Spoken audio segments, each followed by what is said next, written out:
Hey all, Quatch Daddy here. Today I wanted to give a pretty beginner-focused guide on people generally unfamiliar with how to play while on the attacking side.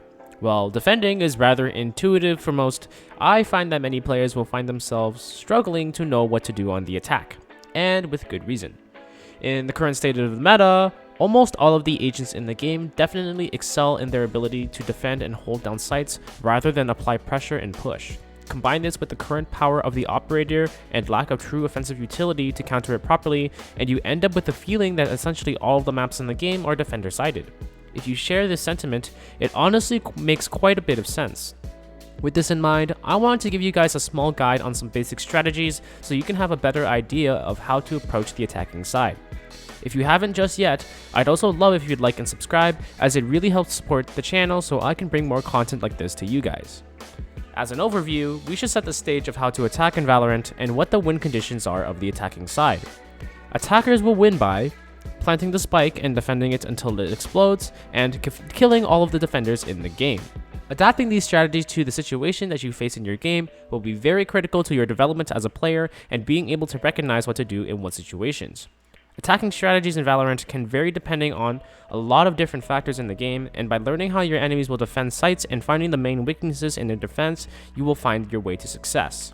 I would argue that the most amount of creativity in a game will not be found in how well you are able to defend a site, but instead relying on the different strategies and playstyles that you can create when trying to think on the attack. However, for an environment like solo queue, there are some basic styles that you can rely on for things that you may commonly find in game. You can make use of one or more of these styles as you continue to play and can adjust your plan of attack as you go. I wanted to cover many of the more basic styles in the game so that you have a better plan for your future games. The first attacking strategy to consider is the classic rush. If you don't really have any idea as to what you want to do, many players will favor the rush because of just how easy it is to execute and how effective it can actually be. Rushing just involves taking your entire team and running right onto a site to just overwhelm an enemy team by having the numbers advantage wherever you go. Since defending players will have to spread their 5 players across different sites, on paper you will have a decent advantage.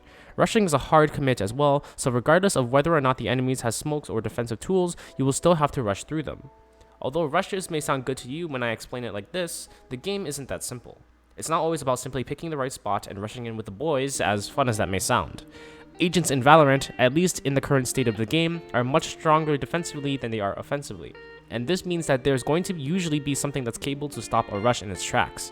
Agents like Sage, Cypher, and Killjoy are extremely capable at stopping an entire push by themselves, and all of these agents with smokes in the game are also great preventative measures that stop a potential push from happening in the first place. However, although defensive options in Valorant are also strong, you can kind of break the rules sometimes, as rushing through these defenses anyway can be a means of a surprise attack, meaning that you can maybe be able to get away by still rushing through things like smokes or tripwires or even sage walls.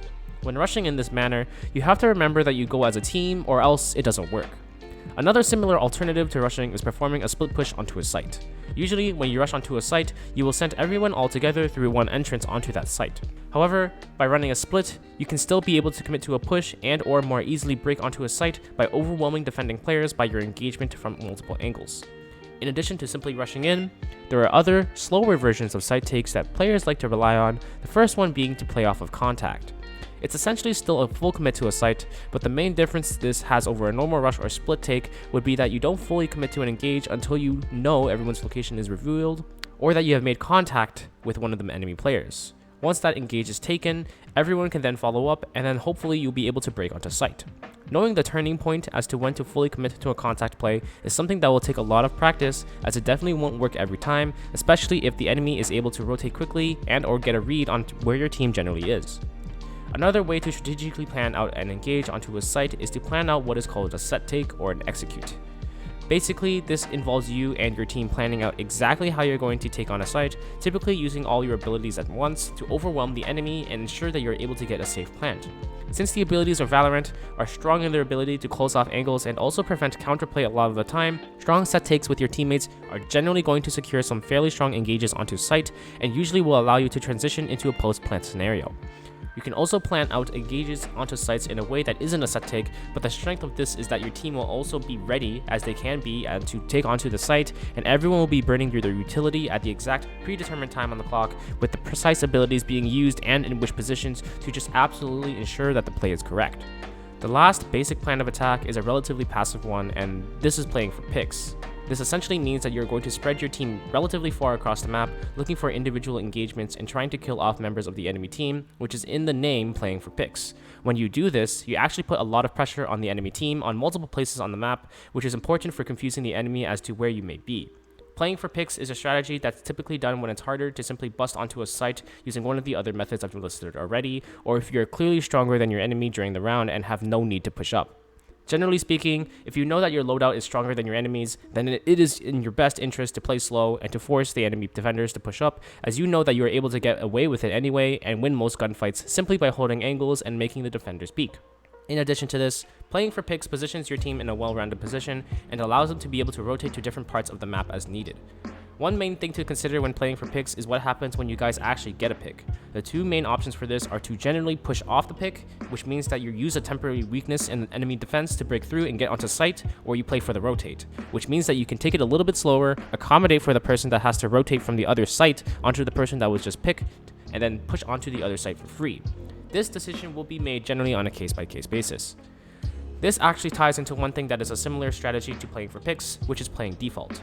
On the surface, these two strategies are similar to each other as they both involve having your players spread across the map, but they are different in purpose. Playing for picks is mainly centered around playing for those free kills that you will likely secure in early rounds, whereas playing default is more focused on playing for information, seeing who's assigned to where on the map, and then also trying to burn out that utility. It is a much more focused version of playing for picks and allows you to assume a consistent starting point on the map and allows for more flexibility in choosing your plan of attack. On the attacking side, playing default is very commonly used in the higher levels of play and in professional play, and is the cornerstone for being able to break open the otherwise very strong defensive tools that agents carry in the game. So these are all of the fundamental attacking strategies available in Valorant. There are plenty of variations for this depending on the kind of plays you want to make on a round-by-round basis, but overall these attacking strategies are going to be the baseline to your play, and you can then build on these attacking methods to get a little bit more creative and to be able to mind game your opponents. Hope this video helps you out, and I'll see you in the next one. Stay fresh, brothers.